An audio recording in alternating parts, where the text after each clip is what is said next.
అల్లూరి సీతారామరాజు జిల్లా అనంతగిరి మండలం జీనబాడు పంచాయతీ పరిధిలోని రైవాడ రిజర్వాయర్లో పడవ నీట మునిగింది. ఈ ఘటనలో ముగ్గురు గల్లంతయ్యారు. మరో యువకుడు స్థానికుల సహాయంతో క్షేమంగా ఒడ్డుకు చేరాడు. గల్లంతైన ముగ్గురులో ఓ వ్యక్తి మృతదేహం లభ్యమైంది. మృతుడు జీనబాడుకు చెందిన గంజి జీవన్ కుమార్ గా గుర్తించారు. రైవాడ జలాశయం ఆవల ప్రాంతానికి ఫారెస్ట్ వాచర్ అప్పలరాజుతో పాటు మరో ముగ్గురు వ్యక్తులు నాటు పడవపై వెళ్లారు. తిరిగి ఒడ్డుకు వస్తున్న సమయంలో జలాశయంలో పడవ మునిగిపోయింది. జీనబాడుకు చెందిన జలద ప్రసాద్ను స్థానికులు కాపాడారు. ఫారెస్ట్ వాచర్ అప్పలరాజు, దబల రమేష్ ఆచూకీ కోసం స్థానికులు తీవ్రంగా గాలించారు.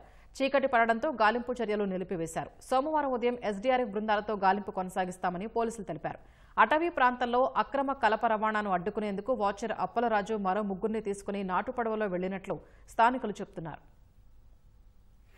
ఒంటిగంటి చేసి కేకలు దొరికేసి అప్పలదాన్ని పిలిచేస్తాను. అప్పలదాన్ని పిలిస్తే నేను రానన్నా తీసుకెళ్ళలేదు సార్. వెళ్ళండి ఇటు నుంచి వెళ్ళాను, కేకలు పట్టుకున్నాను సార్. పట్టుకుని అటు నుంచి వచ్చేస్తుంటే ఇటు నుంచి ఇద్దరు అబ్బాయిలు వచ్చారు సార్. వాళ్ళు గేట్ దాటి వచ్చి వాళ్ళు మాకి బోట్ వస్తానన్నారు, బోట్ మీద వస్తానన్నారు సార్. వాళ్ళు ఎక్కించుకున్నారు సార్. ఎక్కించుకుని అలా వస్తుంటే పేర్లు జీవన్ రమేష్ సార్. అటు నుంచి వస్తుంటే వాళ్ళిద్దరు అటు ఇటు తూగారు సార్. దానివల్ల బోట్లోకి వాటర్ వచ్చేసింది సార్. వాటర్ రావడం వల్ల బోట్ మునిగిపోయింది. నేను గీదుకొని నాకు ఈత రాదు, ఈదుకొని అలా చివరి బోట్ కనిపించింది, అక్కడ పట్టుకొని ఉండిపోయింది సార్. మా నాన్నగారు వచ్చి అరిస్తే బయటకు వచ్చారు సార్. బోట్ వేసుకుని వచ్చారు సార్. నేను ఎక్కేసాను సార్. మిగతా ముగ్గురు కనిపించలేదు సార్. జీనబాడు గ్రామం జీనబాడు రేవు వద్ద నుంచి జీనబాడు గ్రామానికి చెందిన ఫారెస్ట్ ప్రొటెక్ట్ వాచర్ గాలి అప్పలరాజు జాలాడ ప్రసాద్ అనే అబ్బాయిని తీసుకొని ఒక బోటు మీద వుడ్ ఏదో ఇల్లీగల్గా ట్రాన్స్పోర్ట్ అవుతుంది, దాన్ని పట్టుకోవడం కోసం వెళ్తున్నట్లు వెళ్ళారని, వారికి అటువైపు నుంచి ఇద్దరు వ్యక్తులు గంజాయి జీవన్, దేబర రమేష్ కూడా వచ్చి వారు కూడా వీళ్ళు పడవ ఎక్కి రిటర్న్ అక్కడి నుంచి బయలుదేరి ఇక్కడికి వచ్చారు.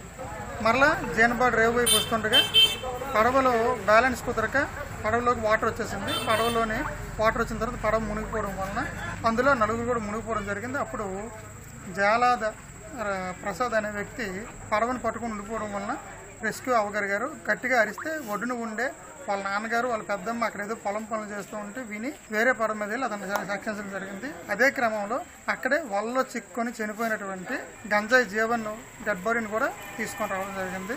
మిగతా ఇద్దరు గాలి అప్పలరాజు ఏదైతే protect watcher forest protect watcher ఉన్నారో అతను, దేబర రమేష్, వీరిద్దరి యొక్క మృతదేహాలు లభించలేదు. రెస్క్యూ ఆపరేషన్ కొనసాగిస్తాం.